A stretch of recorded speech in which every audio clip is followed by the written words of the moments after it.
नमस्कार बच्चों, आप सभी का हमारा YouTube चैनल ई ज्ञान में स्वागत है। और ये ई ज्ञान में सिर्फ कुछ ही दिन तक, मतलब इसी चैप्टर तक के लिए है। ये चैप्टर खत्म होने के बाद हम लोग का यही क्लास ई ज्ञान नीट पे शिफ्ट हो जाएगा, मतलब जो कि specially devoted for the NEET student. So तुम लोग उस चैनल को अगर अभी तक सब्सक्राइब नहीं किए, सब्सक्राइब कर लो, क्योंकि अगला चैप्टर जब स्टार्ट होगा तो ई ज्ञान नीट पे होगा। और यहाँ पर इस चैनल में जितनी भी क्लासेस हुआ है ये सब वहाँ पर अपलोड कर रहे हैं। 2-3 दिन में सब कंप्लीट हो जाएगा, तो सारा चीज़ वहाँ पर भी तुम्हें मिलेगा, मतलब ई ज्ञान नीट चैनल पर भी मिलेगा। और आज जो हम लोग डिस्कस करेंगे वो है sexual reproduction in flowering plants का लेक्चर नंबर 9। और इसमें जो स्पेशलाइजेशन है वो है फर्टिलाइजेशन। हम लोग बच्चों माइक्रोजेनेसिस मतलब पॉलिन ग्रेन का फॉर्मेशन, मेगाजेनेसिस मतलब हम लोग एग सेल का भी जेनेसिस कर चुके हैं, जनरेशन कर चुके हैं, पॉलिनेशन भी करवा चुके हैं। अब बारी है फर्टिलाइजेशन की। तो फर्टिलाइजेशन कर रहे हैं इस क्लास में। और जो जो आए हो अपना अपना नाम बता दो, कौन कौन आए। एक तो है सोनिया सेत्री, गुड इवनिंग। और बाकी के स्टूडेंट्स आता रहेगा, हम लोग स्टार्ट कर देते हैं। Let us start. You can see this is the pollen. जब पॉलिनेशन हो गया, पॉलिनेशन हो गया तो प्रोनीता उपाध्याय, गुड इवनिंग। अब है क्या कि पॉलिन ग्रेन का जर्मिनेशन हो रहा है, साथ ही साथ मूवमेंट हो रहा है, और जिसके थ्रू कि मेल गैमेट का ट्रांसफर होगा ओव्यूल के पास में, जहां पर कि इसका मेन रूप से फर्टिलाइजेशन होना है। पॉलिन ग्रेन जो लैंड किया वो तो स्टिग्मा के ऊपर किया। अब उसमें पॉलिन ट्यूब का फॉर्मेशन होगा कई सारा, लेकिन जितना का जरूरत है। इसे यहाँ पर तुम्हें जो देख रहे हो ये सिर्फ एक ही पॉलिन ट्यूब जा रहा है, लेकिन यहाँ पर देख रहे हो ओव्यूल कई सारा है, 3 यहाँ पर है। इसका क्या मतलब, या तुमको लास्ट क्लास में हम पपाया का प्लांट दिखलाए थे, पपाया का सीड्स कई सारा सीड्स था, तो इसका मतलब जितना सीड उतना पॉलिन ट्यूब उतना पॉलिन ग्रेन, ठीक है। और उतना जगह फर्टिलाइजेशन हुआ। तो यहाँ पर सिर्फ एक दिखला रहे हैं for the sake of convenience, convenience के लिए, कि ताकि अपने को समझना आसान हो जाए, पढ़ना आसान हो जाए और किसी प्रकार का कोई कन्फ्यूजन ना हो। So you can Terishma Saikia, good evening. तो ये देख रहे हो कि किस तरीके से अब यहाँ पर पॉलन ट्यूब जब आया तो पॉलन ट्यूब से मेल न्यूक्लियस का ट्रांसफर होता है। तो हम अभी यहाँ पर प्रत्येक स्टेप को स्टेप बाय स्टेप, प्रत्येक स्टेज को स्टेप बाय स्टेज हम लोग देखेंगे और ए टू जेड देखेंगे, ठीक है जी। Let us move. सबसे पहले हम लोग यहाँ जो देखेंगे वो है एग अपरेटस। और ये एग अपरेटस कहाँ होता है हम लोग ऑलरेडी डिस्कस कर चुके हैं इन डिटेल कि किस प्रकार से ये बनता है, लेकिन फिर भी हम लोग यहाँ पर प्रत्येक स्टेप्स को देखते चलेंगे। The egg apparatus is located towards the micropyle of the ovule. जिस तरफ माइक्रोपाइलर एंड होगा पता है ना, तो इधर है ये कौन सा एंटीपोडल, या इसको चैलेजल एंड कहेंगे, और इधर है माइक्रोपाइलर एंड, देख रहे हो। तो माइक्रोपाइलर एंड में एक होगा, एक सेल ऐसा होगा जो कि बड़ा हो जाएगा और वो एक सेल का फॉर्मेशन करेगा। बाकी 2 सेल जो होगा, जैसे कि ये देख लो यहाँ पर ये बड़ा सा सेल है जो कि एग सेल है, बाकी जो 2 है वो सिनर्जीड सेल है, सहायक सेल, ठीक है। अब इसमें अलग अलग वैक्यूल्स होता है, ये भी हम लोग देखे हुए हैं, और साथ ही साथ फिलीफॉर्म apparatus होता है। वैक्यूल क्या करता है कि इसके न्यूक्लियस को सही जगह पे, जैसे कि हम यहाँ पर बना रहे हैं, ये देख लो यहाँ पर फिलीफॉर्म apparatus भी लगा हुआ है। यहाँ पर एग सेल का न्यूक्लियस यहाँ पर है, साथ में इसका जो सिनर्जीड सेल्स है आपस में टकरा ना जाए, तो इसके लिए यहाँ पर वैक्यूल है। ये जो देख रहे हो ये है वैक्यूल। तो इसका न्यूक्लियस इधर होगा, वैक्यूल यहाँ पर होगा, इसका न्यूक्लियस इधर होगा, वैक्यूल यहाँ पर होगा, ताकि किसी भी प्रकार का कोई कॉम्प्लिकेशंस क्रिएट ना हो। इसीलिए यहाँ पर इस तरीके का कंपोजिशन होता है और बनावट होता है। नेचर ने काफ़ी बारीकी से हर चीज़ को बनाया है, हर चीज़ को काफ़ी बारीकी से बनाया है, और सब कुछ देखते हुए कि कहीं आपस में भिड़ंत ना हो जाए और कुछ गड़बड़ ना हो जाए, ठीक है जी। Let us move. It is made of 3 cells. अब ये जो एग अपरेटस है 3 सेल का बना हुआ रहता है, देख ही रहे हो। And the central cell is the egg cell, जो सबसे अंदर में होगा ये सेल, जो कि हम लोग बताए अभी भी कि इसे एग सेल कहेंगे, और मेन रूप से यही सीड का फॉर्मेशन करेगा, इसी से मेल न्यूक्लियस फर्टिलाइज होने वाला है, फ्यूज होने वाला है। ओके, सेंट्रल सेल है जब vacuole towards the periphery and nucleus towards the centre. जैसे देखें कि यहाँ पर पेरीफेरी की ओर वैक्यूल है और सेंटर की ओर इसका न्यूक्लियस है। Okay, the adjoining two cells are the synergids, दो इसके साथ वाला जो सेल्स है जुड़ा हुआ वो सिनर्जिड सेल्स है। The synergid cells have nucleus toward the periphery and vacuole towards the centre. इसका वैक्यूल सेंटर की तरफ रहेगा और इसका न्यूक्लियस पेरीफेरी की ओर रहेगा। ये सिनर्जिड, वैक्यूल इधर, न्यूक्लियस इधर, जस्ट उल्टा, ठीक है ना, जो अभी लास्ट स्लाइड पे भी हम लोग देख चुके हैं। ठीक है बच्चों, ये तुम्हें अच्छे तरीके से ये सारा चीज को देखना है और जहां पर तुम्हें लगे कि एक शॉर्ट नोट्स के लिए नोट डाउन करना चाहिए करना है, बाद में भी एक बार देखना है, क्योंकि अगर नीट का एग्जाम दोगे तो ये सभी चीज तुम्हें बारीकी से याद रखना पड़ेगा। अगर नीट का नहीं दोगे तब तो कोई बात नहीं, 12th का एग्जाम में भी फिर भी आता है 1 नंबर 2 नंबर का क्वेश्चन, लेकिन फिर भी जानना तो जरूरी है। So egg apparatus, the synergids bear filiform apparatus in the micropylar reason.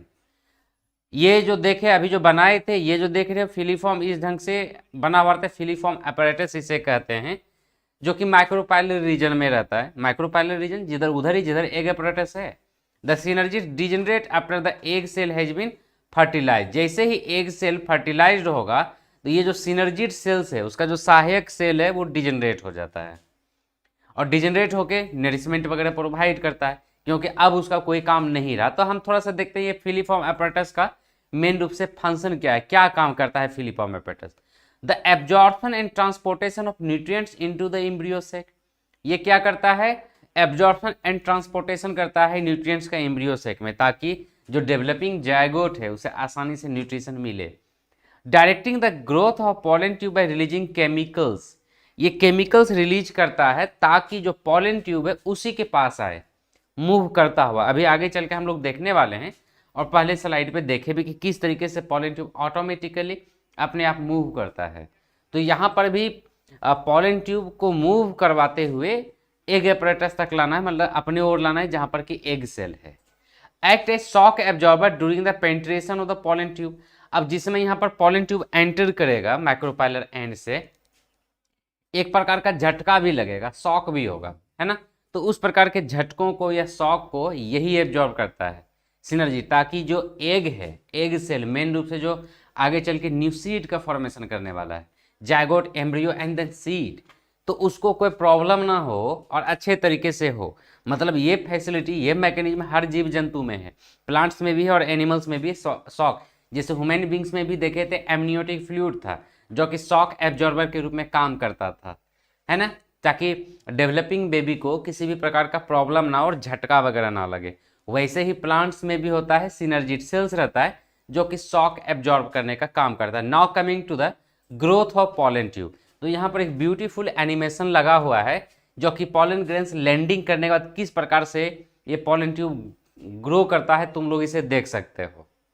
You can C style से होता हुआ ये ओव्यूल तक जाता है जहाँ पर कि एग apparatus है और उसके अंदर में ओव्यूल के अंदर पेंट्रेट करता है और वहाँ पर मेल गैमेट को जाके रिलीज करता है। You can see clearly the phenomenon of development of pollen tube is called siphonogamy. जहाँ पर कि पॉलन ट्यूब का यहाँ पे जो पॉलन ट्यूब ग्रो करता है, इस तरीके के ग्रोथ को साइफोनोगैमी कहते हैं। साइफोनोगैमी क्यों?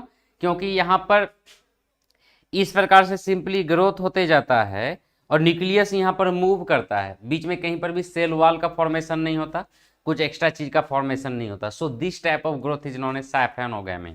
ठीक है, क्योंकि अगर सेल वॉल का फॉर्मेशन हो जाएगा तो जो यहाँ पर मेल न्यूक्लियस है वो मूव नहीं कर पाएगा, जा नहीं पाएगा, इसीलिए यहाँ पर, और साथ ही साथ न्यूट्रिशंस वगैरह में भी दिक्कत होगा। सो यहाँ पर इस प्रकार का कोई प्रॉब्लम ना हो जाए यहाँ पर, इसलिए किसी प्रकार का सेल वॉल वगैरह का फॉर्मेशन नहीं होता और ये डायरेक्टली साइफोनोगैमेटिकली मूव करता है। A large number of pollen grain germinate over the stigma. और यहाँ पर तो देख रहे हो कि सिर्फ 2-3 ही जर्मिनेट कर रहा है, लेकिन बहुत सारा, जितना भी पॉलन ग्रेन लैंड करता है उतना सारा पॉलन ग्रेन जर्मिनेट होता है और जर्मिनेट होकर सक्सेसफुल हो पाता है कुछ ही क्या, जितना ओव्यूल है वहाँ पे तो उतना सक्सेस करेगा, कुछ नहीं भी कर सकता है क्योंकि डिस्ट्रॉय भी हो जाता है अलग अलग कारणों से, केमिकल कंपोजिशन वगैरह से। लेकिन नॉर्मली जितना पॉलन ग्रेन लैंड किया, वायबल पॉलन ग्रेन जिसे हम लोग कहेंगे, वो वायबल पॉलन ग्रेन जर्मिनेट करेगा साइफोनोगैमी के द्वारा और वहां पर जाके मूव करेगा। ठीक है बच्चों, आगे है the pollen tube makes it's way through the solid part of the stigma in style. अब ये जो स्टिग्मा इन स्टाइल है, यू कैन सी ऑल्सो, पहले देख ही लो, पहले उधर ही नजर है सबका, पहले देख ही लो उसके बाद बताते हैं। यहाँ पर क्या हो रहा है, पॉलन ट्यूब सॉलिड जो स्टाइल एंड स्टिग्मा है, स्टिग्मा एंड स्टाइल है, उसका जो सॉलिड पार्ट है, हॉलो पार्ट है, सबसे ये होता हुआ छेद करता हुआ ये पॉलन ट्यूब अंदर की ओर मूव करता है और वो एंटर कर जाता है ओब्यूल में, वन ऑफ द ओब्यूल्स में, और वहां पर दो सेल्स को रिलीज कर देता है, दो न्यूक्लियस को, दो जेनरेटिव न्यूक्लियस को, जो कि एक एग सेल के साथ फ्यूज करता है और एक सेकेंडरी न्यूक्लियस के साथ या पोलर बॉडी के साथ न्यूक्लियर फ्यूज करता है। अभी देखते हैं हम लोग। तो क्या होता है, it secretes pectinase and hydrolytic enzyme. तो ये जो पॉलन ट्यूब है ना, ये एक प्रकार का पेक्टिनेज इंजाइम और हाइड्रोलाइटिक इंजाइम से रिलीज करता है, और यही तो मेन रूप से pollen tube travels intracellular and chemotropically. ये जो पॉलन ट्यूब है इंट्रासेल्यूलरली मूव करता है, बोले तो सेल के अंदर, एंड केमोट्रॉपिकली केमिकल के रिस्पॉन्स में मूव करता है, केमिकल सिक्रीशन जो कि सिनर्जिड सेल्स के द्वारा रिलीज किया गया है, तो उसके रिस्पॉन्स में ये मूव करता है, क्योंकि इसमें आंख तो है नहीं पॉलन ट्यूब में, जो कि उसको पता चलेगा कि आखिर जाना किधर है ना। तो ये केमोट्रॉपिकली मूव करता है। हम लोग अलग अलग प्रकार का मूवमेंट स्टडी करेंगे प्लांट फिजियोलॉजी में, तो तुम लोग देखोगे उसमें अलग अलग प्रकार का केमोट्रॉपिक मूवमेंट अलग अलग प्रकार का होता है, फ्लावरिंग्स क्या होता है, ये सारा चीज़ हम लोग इन डिटेल देखने वाले हैं। तो तत्काल में जो ये होगा हम लोग का क्लास फर्स्ट ईयर के क्लास में, क्लास 11 के क्लास में, जो कि हम लोग का 9 बजे से होता है क्लास 11 का क्लास, और आज भी होगा। लेकिन क्लास 11 का टॉपिक कंप्लीट हो गया है, प्लांट किंगडम चल रहा था, अब अगला टॉपिक स्टार्ट होना आज से एनिमल किंगडम, इसीलिए उसका ई ज्ञान नीट पे आज से क्लास स्टार्ट होगा। और तुम लोगों का ये चैप्टर खत्म होने में 3 दिन और लगेगा आज के अलावा, तो 3 क्लास के बाद से अगला क्लास तुम लोग का ई ज्ञान नीट पे स्टार्ट होगा। ठीक है, अभी इसी पे चलेगा चैप्टर कंप्लीट होने तक। तो अगर तुम लोग को वो सब भी जानना है तो डेफिनेटली, अगर नीट का एग्जाम देना है तो वो सब भी जानना ही है, तो तुम क्लास 11 का भी क्लास स्टार्ट करना है, उसमें भी ज्वाइन करना है। ठीक है, it moves along the concentration gradient of calcium boron inositol sugar complex. क्या क्या, calcium boron inositol sugar complex, इस बात को ख्याल रखना है। तो यहाँ पर कई सारा, यहाँ पर जो टर्म्स है ना, नीट पॉइंट्स ऑफ व्यू से बहुत इंपॉर्टेंट है। नंबर 1 यहाँ पर मैं लिख रहा हूँ सबको, intracellularly and chemotropically moves along concentration gradient, along the concentration gradient of किसका, calcium boron inositol sugar complex. तो सिंपली शुगर कॉम्प्लेक्स के नाम से भी क्वेश्चन आता है, या कैल्शियम बोरॉन आइनोसिटॉल के नाम से भी आता है। ठीक है, तो ये सभी चीज को थोड़ा थोड़ा तुम्हें याद रखना, और इसी प्रकार से मूव करता है जो कि यहाँ पर तुम लोग देख रहे हो। ठीक है, now coming to the initial growth of the pollen tube happens by using food present in the pollen grain. जो इनिशियल ग्रोथ होता है ना पॉलन ट्यूब का, तो पॉलन ग्रेन के अंदर में जो फूड है स्टार्टिंग में उसे कंज्यूम करता है और वो मूव करता है, ग्रोथ होता है। For further growth the pollen tube obtains it's nourishment from the tissue of stigma in style. और आगे के ग्रोथ के लिए इसका जो नरिशमेंट है वो स्टिग्मा और स्टाइल से एब्जॉर्ब करता है। स्टाइल में भी सॉलिड और हॉलो। अब जो style and stigma in style है, तो ये जरूरी नहीं है ना कि हॉलो ही होगा, ये सॉलिड भी हो सकता है स्टाइल, और हॉलो भी हो सकता है। याद है कि भूल गए, ये फ्लावर का नीचे में जैसे ओवरी है, ऊपर में स्टिग्मा है, देख लो अगर भूल गए हो तो, स्टिग्मा है, ये स्टाइल है, ठीक है, और ये ओवरी है। इसी में जाना है, पॉलन ग्रेन यहाँ पर लैंड किया है, मतलब स्टिग्मा के ऊपर, उसको जाना है ओवरी तक। तो ये जो स्टाइल, इसी की हम बात बोल रहे हैं। ठीक है, ये इसी स्टाइल की बात बोल रहे हैं। ये सॉलिड भी हो सकता है, हॉलो भी हो सकता है। ठीक है, so solid style has special tissue known as transmitting और कंडक्टिंग टिश्यू। ठीक है, जो सॉलिड स्टाइल है उसमें ट्रांसमिटिंग या कंडक्टिंग टिश्यू रहेगा। The cell wall of conducting tissue is more pectin, और जो सेल वॉल होता है ना कंडक्टिंग टिश्यू का, इसमें पेक्टिन बहुत ही ज्यादा होता है। The pollen tube grows through transmitting tissue bye secreting pectinase, और यहां पर जो ग्रोथ होता है वो पेक्टिनेज को सिक्रीट करके ग्रो करता है। मतलब यहां पर जो पॉलन ट्यूब ग्रो कर रहा है, ट्रांसमिट कर रहा है यहाँ पर pectinase. Okay, now hollow style है जो canal line by special large cells. जो हॉलो होता है खाली, तो उसमें लाइन रहता है स्पेशल लार्ज सेल्स के द्वारा। ठीक है, the pollen tube travels along the lining of canal in hollow style drawing nourishment from its living cells. अब यहाँ पर जो लिविंग सेल्स है उससे नरिशमेंट लेता है। स्टार्टिंग में तो पॉलन ग्रेन्स के अंदर जो स्टोर्ड है नरिशमेंट उसी को यूज करता है, लेकिन आगे चल के होलो स्टाइल से ही एब्जॉर्ब कर लेता है ये। The food is absorb by diffusion. यहाँ पर एक एक पॉइंट्स इंपॉर्टेंट है। Okay, now pollen tube may enter the ovule either from micropyle that is porogamy or from chalaza that is chalazogamy or through integument that is mesogamy। देखो यहाँ पर जो micropylar and है जहाँ पर कि फ्यूनिकल्स वगैरह है, तो वहाँ पर क्या होता है, पोर बना हुआ रहता है। तो अगर ये माइक्रोपाइलर एंड से पॉलन ट्यूब एंटर करता है इस साइड से, तो इसे पोरोगैमी कहते हैं, माइक्रोपाइलर एंड से अगर एंटर करता है तो। लेकिन अगर माइक्रोपाइलर एंड से नहीं करके चैलेजल एंड से करता है इस तरफ से, तो यहाँ पर ये होलो नहीं है ना, यहाँ पर छेद करना पड़ेगा, पोर नहीं है, इसलिए इसको चैलेजोगैमी कहते हैं। या कई बार क्या होता है इस साइड से एंटर कर जाता है, इंटेगमेंट से एंटर कर जाता है, तो उसे मीजोगैमी कहेंगे। इस टर्म को याद रखना है, कई बार ये नीट के एग्जाम में क्वेश्चन आया हुआ है। मतलब पहले इसका नाम नीट नहीं था, जो नाम था अलग अलग स्टेट का अपना अपना एग्जाम होता था। हम लोग जब डिस्कस करेंगे एमसीक्यू तो उसमें तुम्हें पता चलेगा, इस सभी का एमसीक्यू भी करने वाले हैं बहुत जल्द। Now coming to the main points of fertilisation. अभी तक तो चल रहा था कि ट्रांसफर जब हो गया तो कैसे वहां पर मूव करता है male gamete. Male gamete move कर गया, अब फर्टिलाइजेशन की बारी। तो क्या होता है, the fusion of male and female gamete is called syngamy और फर्टिलाइजेशन। जब मेल गैमेट और फीमेल गैमेट आपस में फ्यूज करता है, then that process is known as the fertilisation. ठीक है, तो अब यहाँ पर क्या है, in angiosperm the male gametes are brought to the egg that is female gametophyte by the pollen tube. Definitely you know well, अभी तुरंत पढ़े हैं। And fertilisation in plants was discovered by Strasburger. ये याद रखना है, कई बार हमारे 12th के बोर्ड में भी एग्जाम में आया हुआ है और पहले नीट के एग्जाम में भी आता था, जिसको AIPMT कहते थे, CBSE द्वारा कंडक्ट किया जाता था।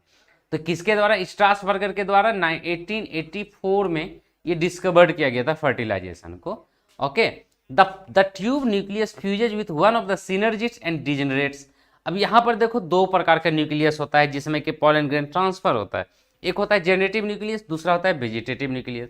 वेजिटेटिव न्यूक्लियस को ट्यूब न्यूक्लियस भी कहते हैं। दिख रहा है तुम लोगों को यहाँ पे क्लियरली, यहाँ पे सब कुछ बना हुआ है इस एनिमेशंस के थ्रू कि किस प्रकार से ये मूव करता है। तो जो ट्यूब न्यूक्लियस है ना, वो सिनर्जिड सेल के साथ में फ्यूज करके डिजेनरेट करता है और आगे चल के जो नरिशमेंट वगैरह प्रोवाइड करता है। मेन रूप से जो एंटर करता है ना पॉलन ट्यूब, वो दो मेल न्यूक्लियस है। पहले क्या होता है यहाँ पर ठीक से देखो, एक जेनरेटिव न्यूक्लियस है और एक वेजिटेटिव न्यूक्लियस है, जिसे हम लोग ट्यूब न्यूक्लियस भी कहते हैं। अब ये जो जेनरेटिव न्यूक्लियस है, ये फिर से मियोटिकली सेकंड मियोटिक डिवीजन जो यहाँ पर स्टॉप हो गया था, तो वो फिर से वहां पर डिवाइड करके दो सेल का फॉर्मेशन कर देता है, दो जेनरेटिव सेल्स का। और ये जेनरेटिव सेल्स एक जाके एक न्यूक्लियस के साथ मिलेगा, एक सेल के साथ, और एक सेकेंडरी या पोलर न्यूक्लियस के साथ मिलेगा। अभी हम लोग देखते हैं। So pollen tube releases 2 male gametes. यहाँ पर 2 मेल गैमीट्स आएगा ओव्यूल के अंदर। One of the male gametes moves towards the egg cell and the fuses with its nucleus. अब 1 मेल गैमेट्स क्या होता है, एग सेल के साथ फ्यूज करेगा, वो N+1 मिलके 2N जायगोट का फॉर्मेशन कर देगा। This event is called syngamy, और इसी इवेंट को सिनगैमी कहते हैं। क्या, 1 male gamete moves toward the egg cell and fuses with its nucleus and this event is called syngamy. Done.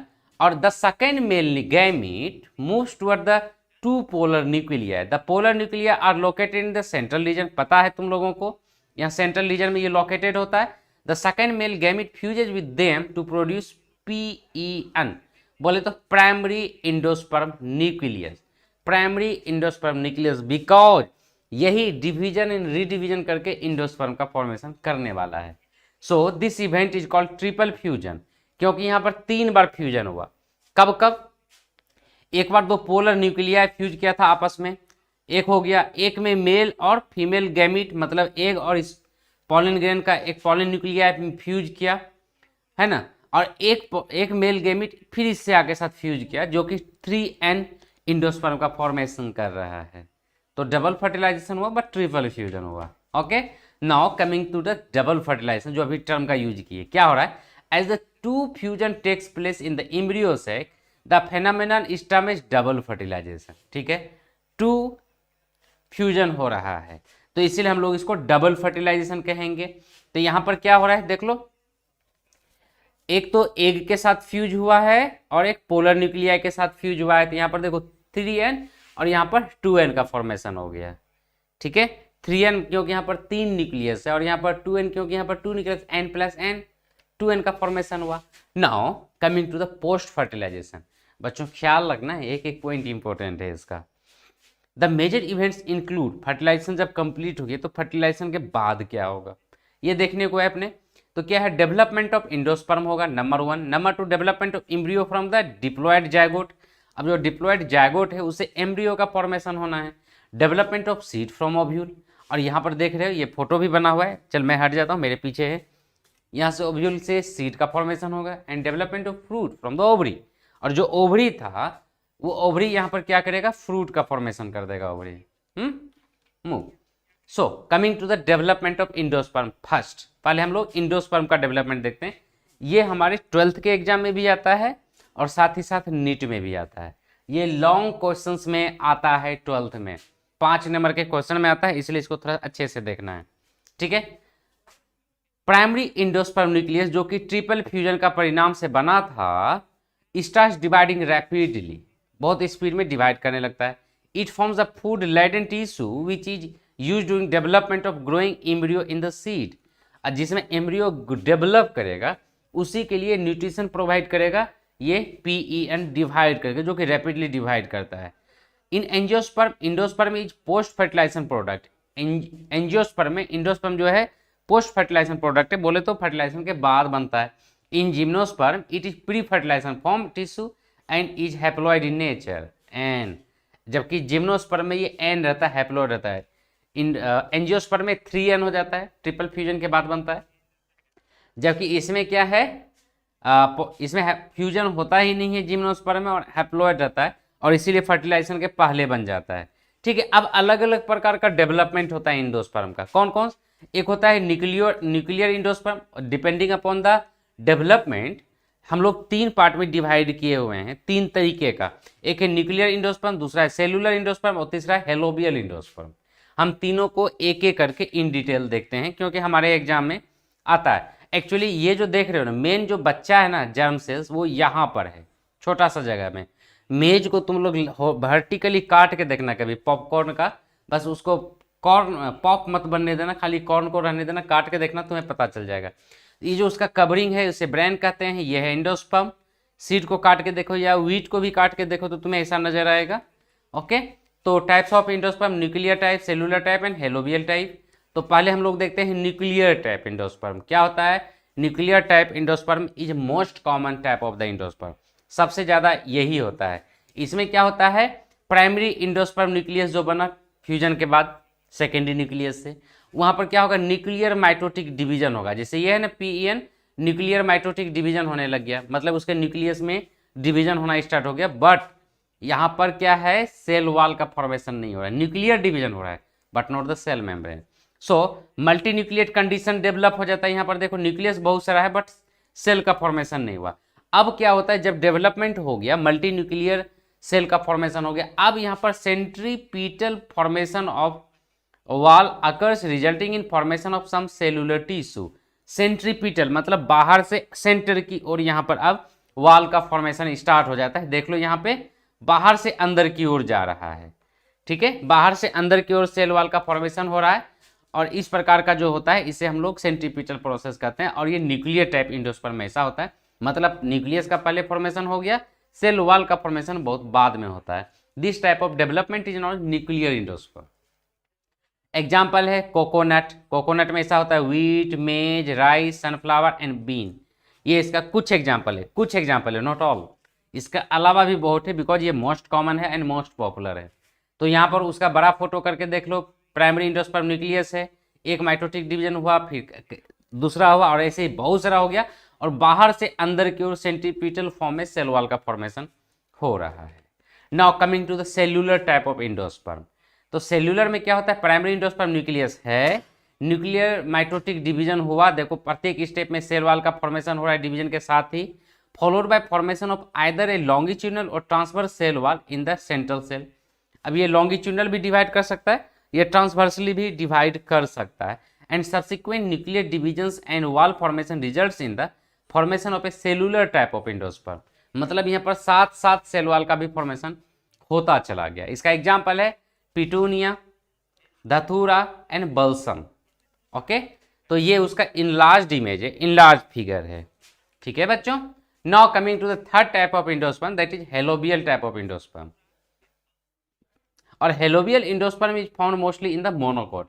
ये मोस्टली मोनोकॉट में हेलोबियल एंडोस्पर्म पाया जाता है। क्या होता है यहाँ पर, primary endosperm nucleus that is PEN moves to chalazal end of embryo सेक।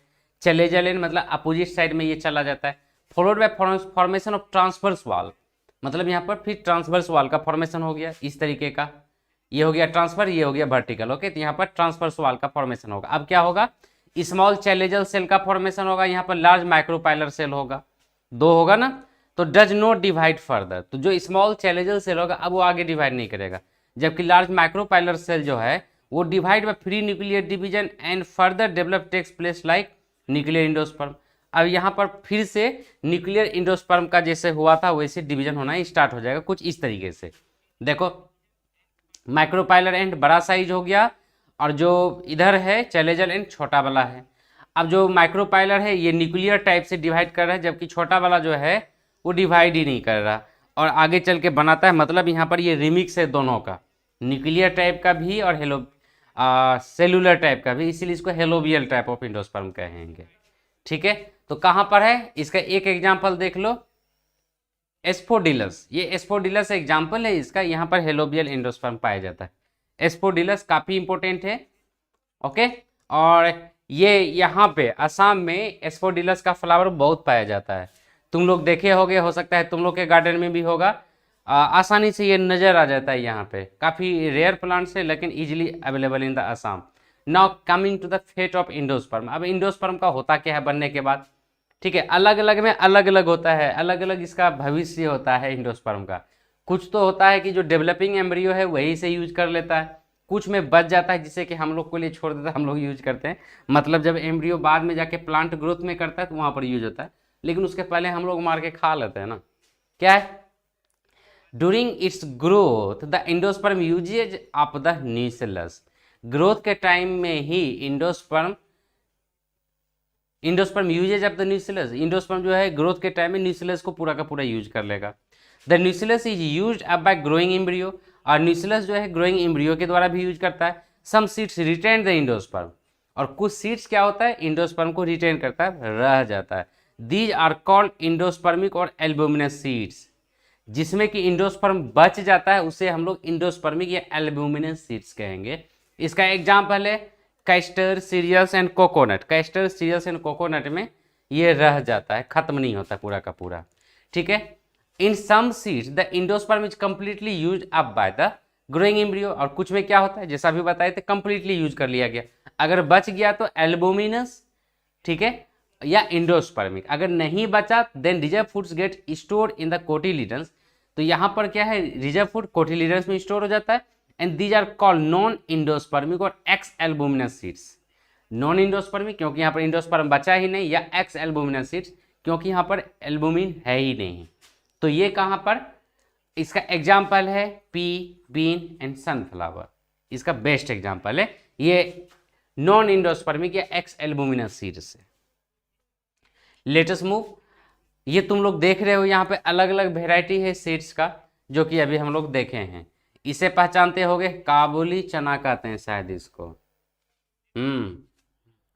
इसे भी तुम लोग जानते होगे, ये सोयाबीन है, उड़द है, सनफ्लावर है, और भी कई सारा है, तुम लोग देखो इसको, ये अलग अलग प्रकार का होता है। तो बच्चों आज के लिए इतना ही, इससे आगे के लिए हम लोग अगले क्लास में करेंगे। और हमारा जो न्यू चैनल है ई ज्ञान नीट, उसे सब्सक्राइब करना बिल्कुल नहीं भूलना, और इसे शेयर भी जरूर करना।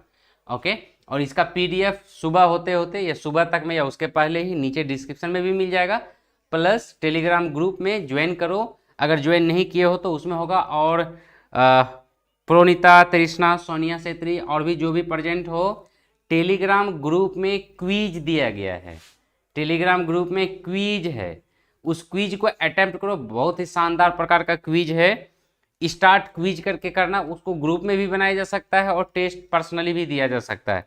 तो टेलीग्राम ग्रुप में क्विज दिया हुआ है, उस क्विज को जरूर अटेम्प्ट करना। पिछले दिन भी, कल भी दिया गया था, आज भी दिया गया है। ठीक है प्रोनीता उपाध्याय, तुम ही बोल रहे थे ना कब से क्विज स्टार्ट होगा, तो क्विज ऑलरेडी स्टार्ट है। टेलीग्राम में क्विज देना अच्छा लगेगा, अटेम्प्ट करो आज, और अपने फ्रेंड्स के साथ भी जरूर शेयर करना जो कि तुम्हारे क्लासेस का है। ओके, तो ठीक है, हम लोग मिलते हैं अब अगले क्लास में। ओके, और हाँ, अगर क्लास 11 का क्लास करना चाहते हो, अगर नीट का तैयारी कर रहे हो, तो 9 बजे से होगा ई ज्ञान नीट पे। ओके, तो उसको क्लास को जरूर अटेंड करना। Bye bye and good night.